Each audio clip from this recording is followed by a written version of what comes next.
Hello, beautiful people. Welcome to Soul Symphony. Thank you for tuning into my channel. My name is Z.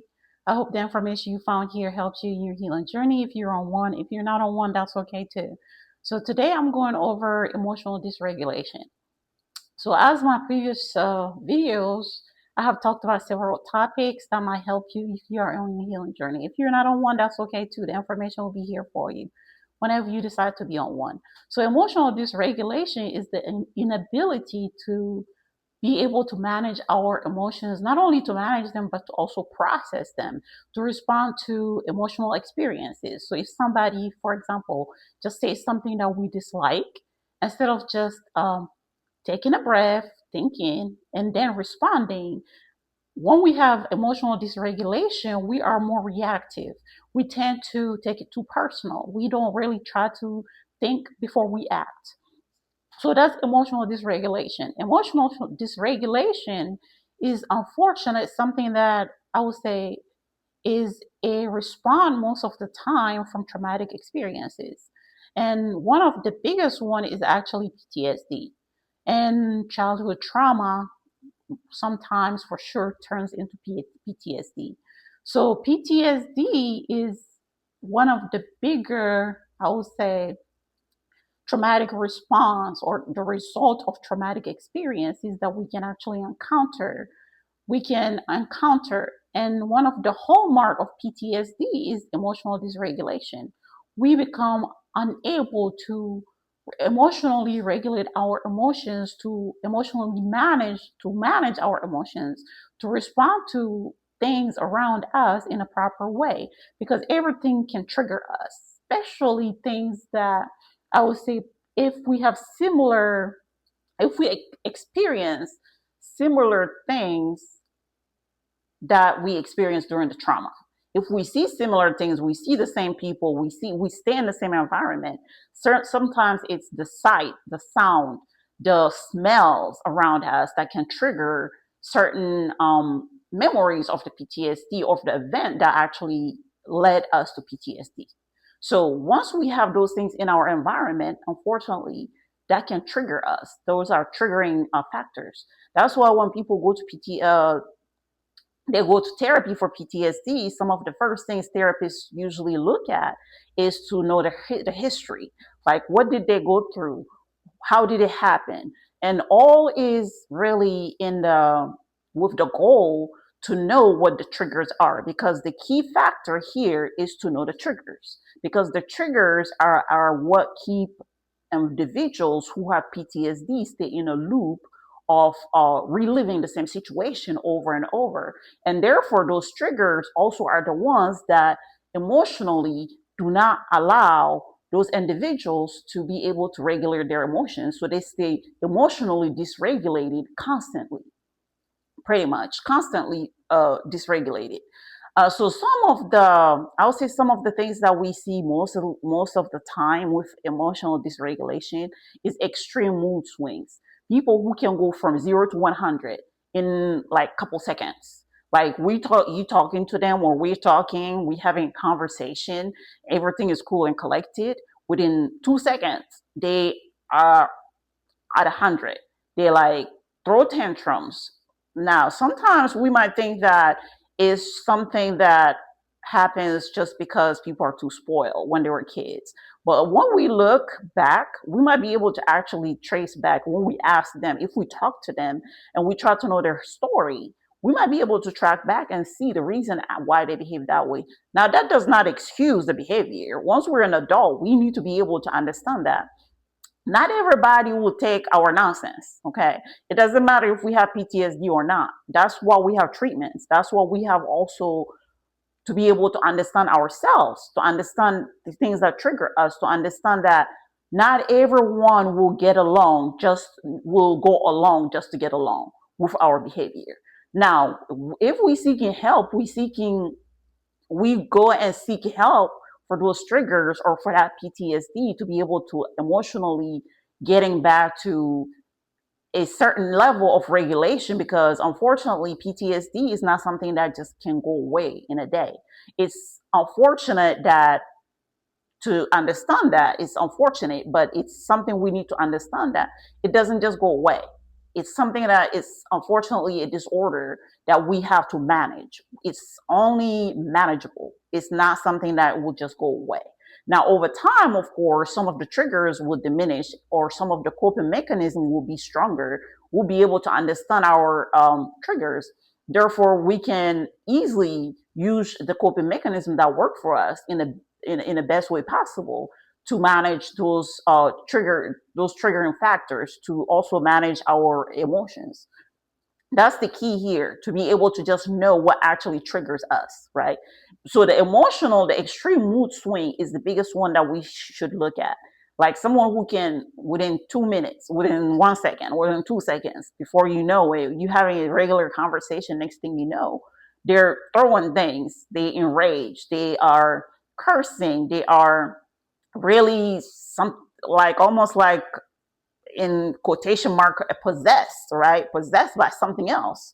So that's what we should look at. The most of the time, that's the number one thing that we will see once somebody has emotional dysregulation. Now, hyperactivity is another one. Now, hyperactivity is something that we see sometimes in older cases. ADHD is one, right? ADHD is one. But the ADHDs, the mechanism in the brain for ADHD and PTSD are two different things. Now, PTSD, the biggest thing for PTSD is that the person, after the trauma, the way that their brain process emotionally, they get stuck into the fight and flight kind of mode. So it's very hard for people with PTSD to come back to just the regular, their nervous system is stuck. It's mostly that. It's stuck in that loop or fight or flight. So that's what the mechanism is for PTSD, unfortunately. So they stay in that loop. They stay hyper vigilant any and every time. So I have experienced people in my life that had PTSD. So I can tell you that it's nothing fun to live with or to be around. But again, especially if people are not willing to seek help, that's a whole different ballgame. But if they seek help and they process those emotions, they practice those coping mechanisms, usually it's something that is manageable. But when they are not willing to seek help, that's what actually is not only detrimental to them, but it's also detrimental to family members, to people they live with, right? So because it doesn't just only stop at them, it also spills in their environment and their people who live in that environment. So it becomes very much a toxic environment, living with people who do not want to seek help for their emotional dysregulation. Because all of us, at some point in time, we get angry about something, but then understanding that, throwing a tantrum, right? Just because we have something in our background that triggered it is not a reason just to do that. It's not a reason to just live that way. It's not a reason to put other people through that, especially people who have nothing to do with it, right? So the hyperactivity, hyperreactivity, those are two things that we find. Hyperreactivity is more like something so small. It doesn't, you say a one word, that person will jump at you. They don't really try to understand what you're saying. They try to just take it personal. Something that is not worth fighting for, that person will jump and fight for it and fight you for saying it. So that's the hyperreactivity. So it being easily triggered for minor little things that are not worth it, minor stressors, making it difficult to calm down once that thing is actually, once that trigger is upset, when that trigger is activated. So that's the biggest thing. And impulsive behavior, people who have emotional dysregulation are they have an impulsive behavior. Impulsive behavior means basically they react and then later they regret. So it's like, hey, I know that I have my rent. I need to pay this month, right? Instead of thinking about that and not spending that money, they will just go and run and go play casino, right? Try to play slots or play casino or play blackjack with that money. And then they lose all that money, not really thinking about, well, if I lose that money, I might end up being evicted, right? And they don't really think far. They just react, and then they regret after the action is already done with.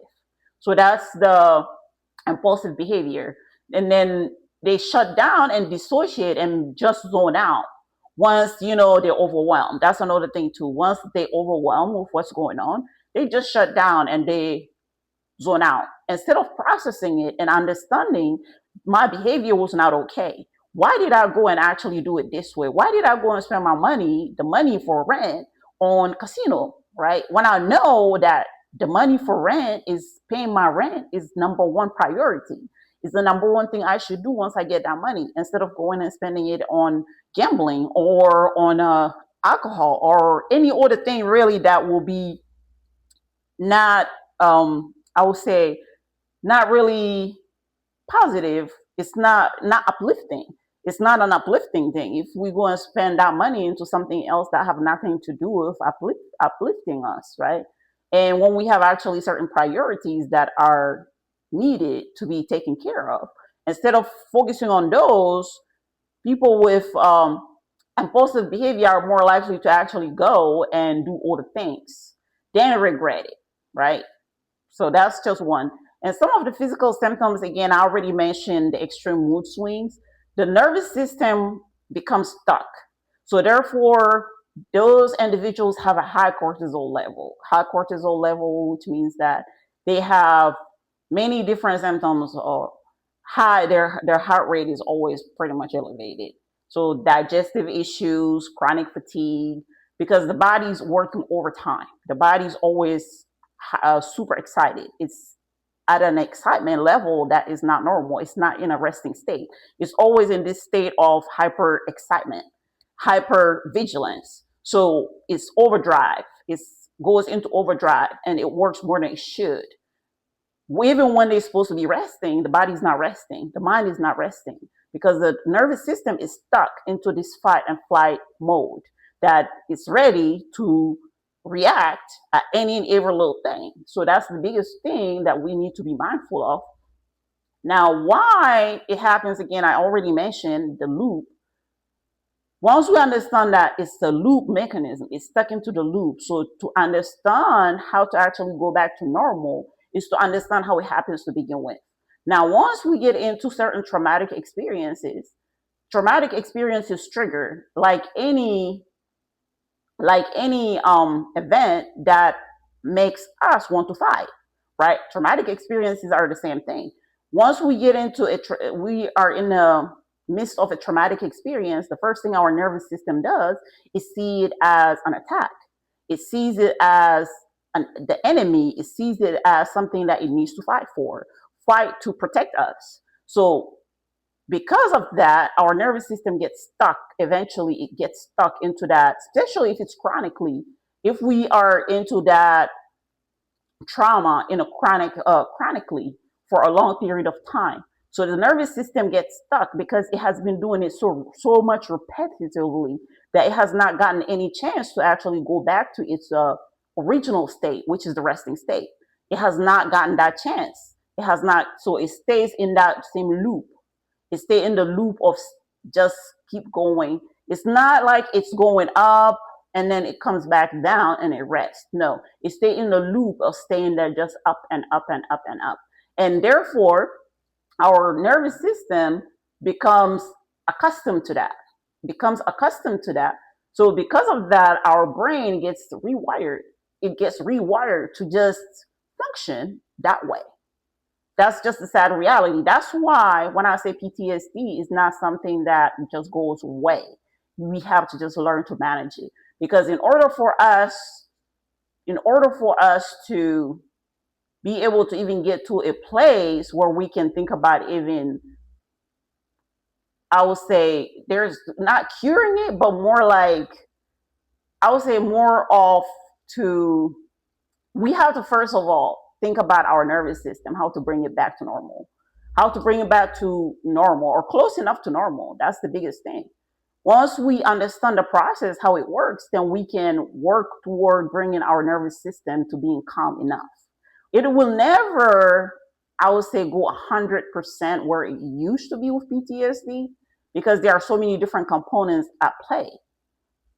There are so many different components at play.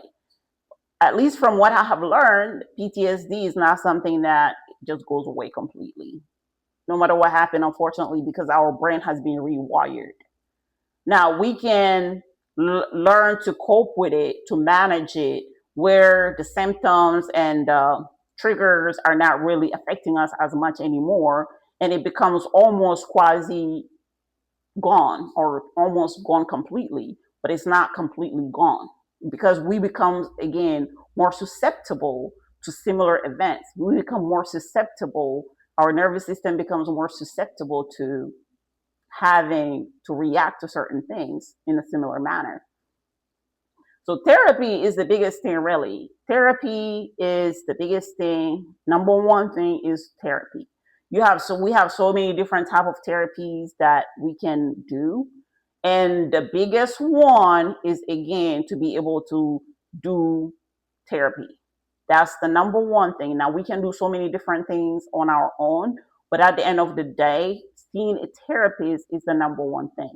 Because since PTSD comes with so many different things, with anxiety, depression, panic attack, those also have to be able to be taken care of. Those have to be able to be managed with medication. Now, if we see a therapist might be able to evaluate if actually we need to see a healthcare professional who will actually be the prescriber, who will be able to prescribe our medication. But therapy is number one for sure. Therapy first. And then we have so many different things that we can do on our own, like mindful techniques, like breathing techniques, understanding our triggers, doing the 5, 4, 3, 1. So before reacting to something, we can just count 5, 4, 3, 1. That allows our brain to calm down and think. That's the biggest thing. Calm down and think before reacting. Because we cannot always have to throw tantrums like if we're little kids, right?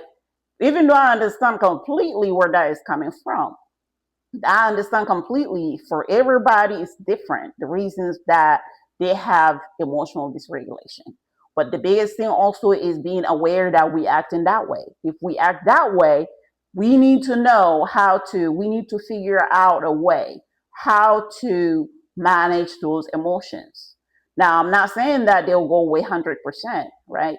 But I'm saying that we have to understand ourselves in that sense to be able to find ways and things that work for us. Because not everything that works for somebody else will work for us. Therapy might not work for everybody else right away. It might take several sessions for one person to see results. And for another person, it might take 2 to 3 sessions to start seeing results. So it all depends on, again, how long we have that trauma, how long we've been dysregulated emotionally, and what was the trigger what our triggers are. And those triggers, depending on what they are, that will determine also how long it will take us to be able to bring our nervous system to a calm state. And once our nervous system is in a calm state, usually it's easier for us to also understand what to do if we get put into a situation that triggers us. Because it's like almost like basically when we talk about healing, that's the whole point. The whole point is to be able to get to our nervous system to go back to almost where it used to be. Now, it will never 100% go back to where it used to be before we got into that traumatic event.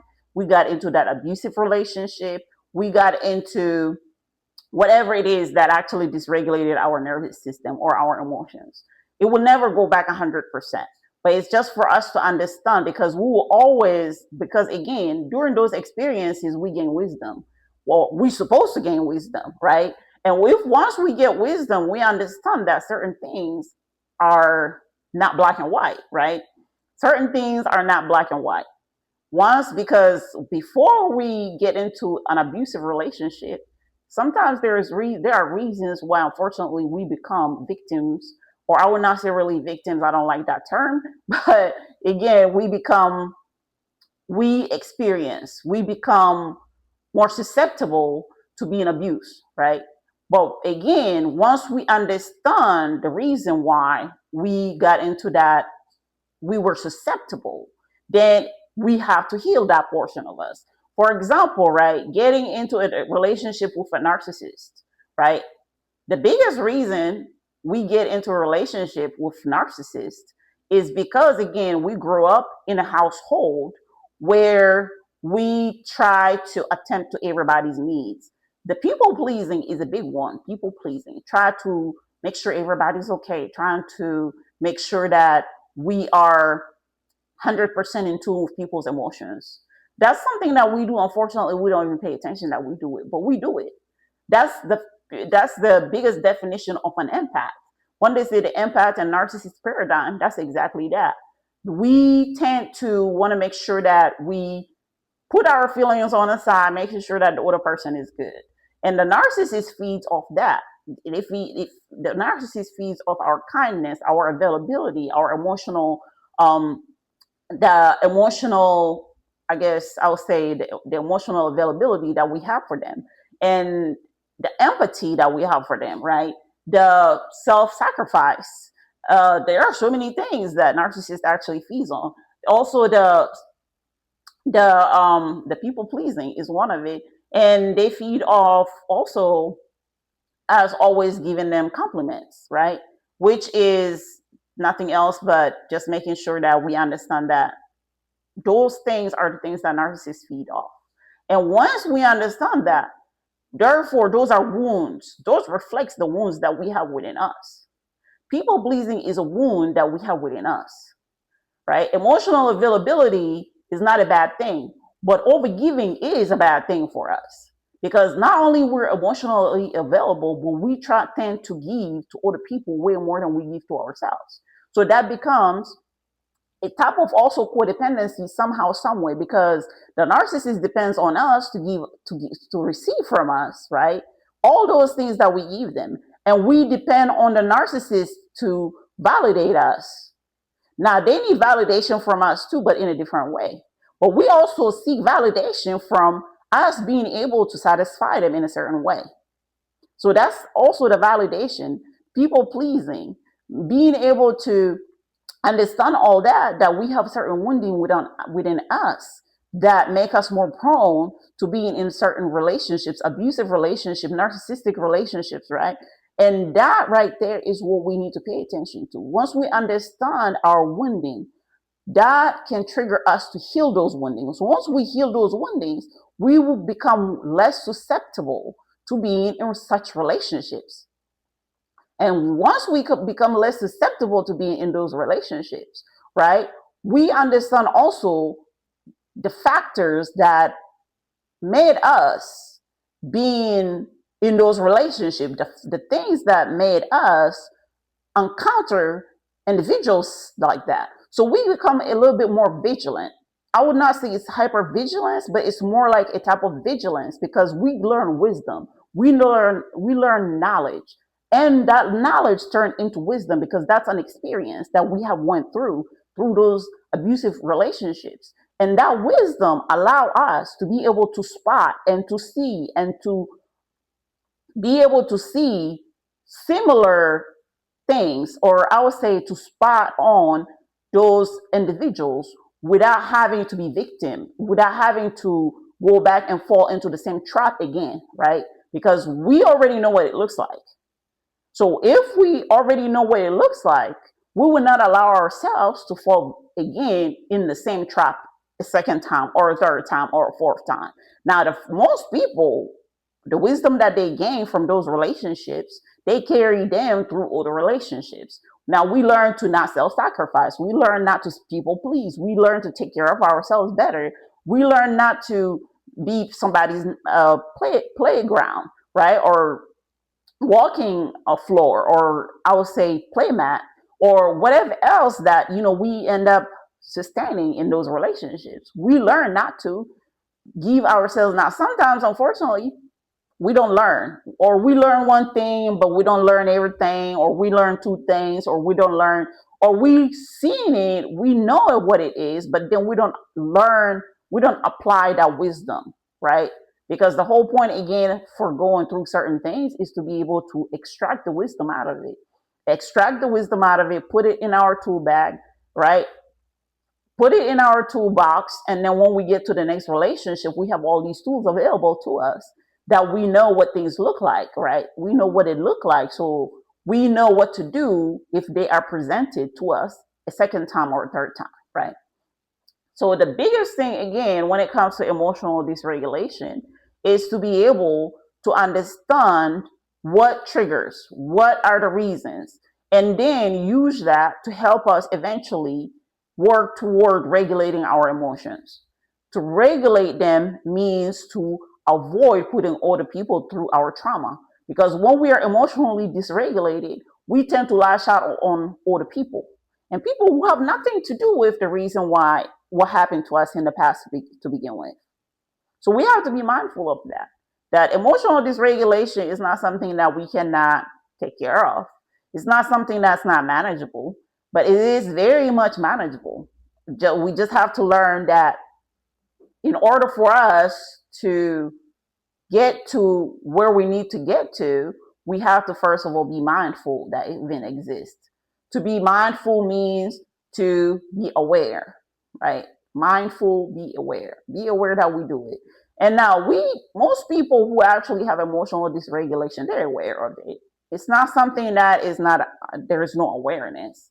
There is awareness because most people who lash out after they have these mood swings, they lash out, right? They treat people in a unkind way during those emotional, those emotionally, those emotional, I would say those emotional outbreaks, right? They actually feel shameful after the fact. They feel guilty. There's a guilt and shame associated to that after the fact. So therefore, if there is guilt and shame associated to their behavior after the fact, therefore there is awareness. There is awareness that they behave that way. But then being aware and not acting on it and not doing nothing about it is not okay, right? The whole point of being aware of something is to be able to actually act on it. Act on it, find a solution. Find a solution about it. It's not just about, well, I'm aware that there's an issue here. I'm aware that there's a problem here. But now that I'm aware, what am I doing about it? Doing something about it, that's the key. It's not just knowing that we're doing it and people are suffering from it and not doing nothing about it and keep acting the same way over and over and over again and blaming other people for actually talking about it, right? Because most of the time, individuals who have emotional dysregulation due to traumatic events, due to mental health issues, because there are certain mental health issues or disorders, I would say that, have that too. Like bipolar disorder is one of the hallmarks for bipolar disorder, that someone who have bipolar disorder, when they're not on medication, they have mood swings, up and downs, right? They have up and downs, up and downs, up and downs. And then there's so many other ones, I would say, that have it. It's not just PTSD. Older ones have it too, right? And the trauma that we go through, for sure, have it. Even if the person is not necessarily diagnosed with PTSD or does not have the threshold, they don't have that threshold to reach PTSD when it comes to diagnosis purposes. Most people who have been through certain traumatic events might have a slight emotional dysregulation because it's linked to, again, the nervous system. As long as our nervous system is not at its resting state when we are at rest, right? Therefore, we have to be mindful that there is somehow, some way, some emotional dysregulation that can come with it. Because emotional dysregulation doesn't have to be loud. It doesn't have to be cursing. It doesn't have to be rage. It doesn't have to be throwing tantrum. It doesn't have to be none of that. Now, even when we don't say nothing and then we just retreat in our own and we stop talking to everybody, that's also emotional dysregulation because there are extremes to it. The high end of it is to throw and being enraged, throwing things, right? Being violent, being physically abusive. All those are the high extreme of it. And the lower extreme of it, the lower end of that spectrum of emotional dysregulation is zoning out, ghosting people, not wanting to address anything, not wanting to talk to people, shutting down, emotionally shutting down completely and not wanting to tell no one what's going on and how people are feeling. That's the other extreme of it. Now, either one of those two, Either one, and you have, of course, in between, but either one, from one extreme to from the lower extreme to the higher extreme, all that is a spectrum of emotional dysregulation. It's still emotional dysregulation. Now, neither one of those are conducive to a relationship, any kind of relationship. When it comes to parental relationships, when it comes to emotion, when it comes to romantic relationships, relationships with family, friends, job, work, I would say work relationships.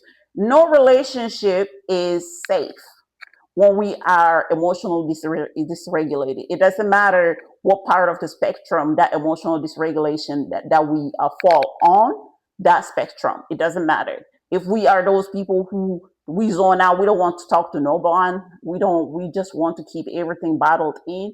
We don't want to address situations. We don't want to approach any and everything. We just keep it to ourselves. That's also not good, because that's detrimental, because that's not helping us solve anything. People that, like they say, right, closed mouths do not get fed. So if we just close our mouth, we will not get solutions to any of the problems that we are having with other people. So we have to be able to speak up. If we have issues, we have certain things that are bothering us, certain things that are triggering us. The biggest thing we can do is to open our mouth and express it. Open our mouth and express it in a calm demeanor, in a calm manner, so that other people can feel safe enough to receive what our needs are, to receive the message, to be able to be there for us. So even if we're not asking them nothing in return, just to be able to express it outwardly, that allows us to take out all that feeling, right? All those feelings that are just sitting there that can turn into anxiety later on. So we have to be mindful of that the spectrum is a real thing when it comes to emotional dysregulation. But because most of the time when we talk about emotional dysregulation, we talk about more like the tantrum, more like the more visible part of the spectrum, which is the person is throwing tantrums, the person is abusive verbally, physically, right? And in between also, right? So we see that more often. But the other side, the other end, lower end of the spectrum is also a real thing. So we have to be mindful of that. All right. So therapy is for sure number one thing. So the mindful techniques that we have to apply, again, we can do breathing techniques, we can do soothing techniques, we can just breathing techniques is definitely something. Take 2 to 3 breaths, calm ourselves before we respond. Learning not to be too reactive to any and everything, because certain things, learning also to pick our battles. Not everything I would say, is deserving of our time and energy. Not everything is.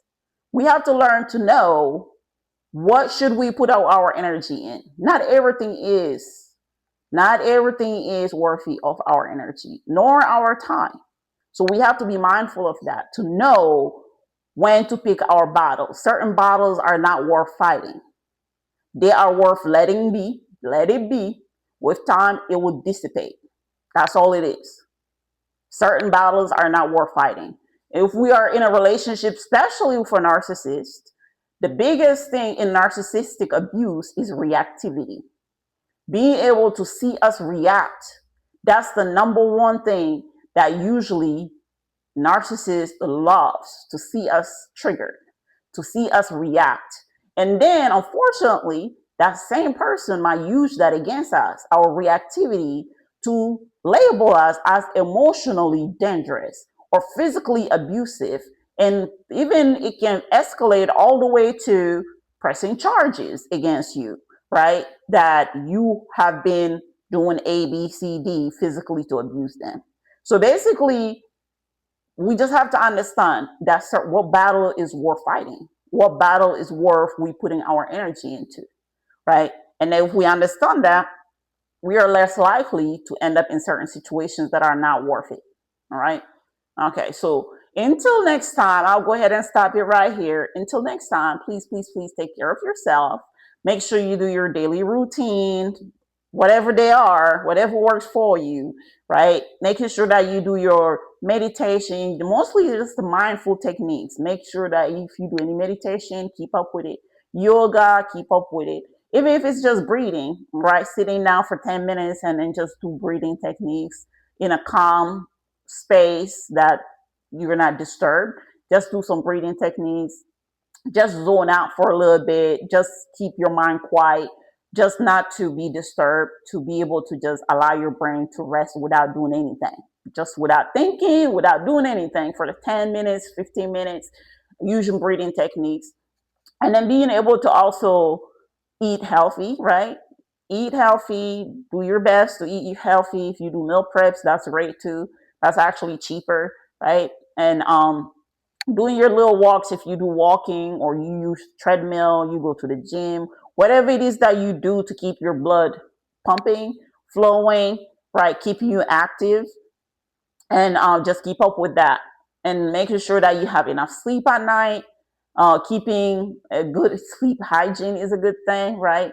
And then doing any and everything that really that works for you. If you go into therapy, make sure that you keep up with it. If you're not going to therapy, it's a good idea to look into it if your insurance covers it. If it doesn't cover it, again, there are so many different groups out there that are free online groups. You can look up online groups on Google and you'll find a bunch of them depending on your situation, right? And be able to actually just liberate yourself a little bit about all those feelings. Because again, emotional dysregulation can also come from we not expressing ourselves, bottling everything up, not saying nothing, any and every day, just taking it in. One day, eventually, unfortunately, we will blow up, right? We'll blow up and it will be a catastrophic event, unfortunately, for some people, because one day all of it comes out, right? And it will not come out in a pretty way, So we have to be mindful of that. So being able to talk to some people who might have went through similar things, that's one way to liberate our mind, our brain, our heart from certain things we have been through, certain feelings, certain thought processes, right? Just to be able to talk sometimes is a great therapy. And online, we have, like I say, you have so many different groups depending on your case. Just look it up, right? And so I'll go ahead and stop it here. So until next time, please, please, please take care of yourself. All right. All right. Bye bye.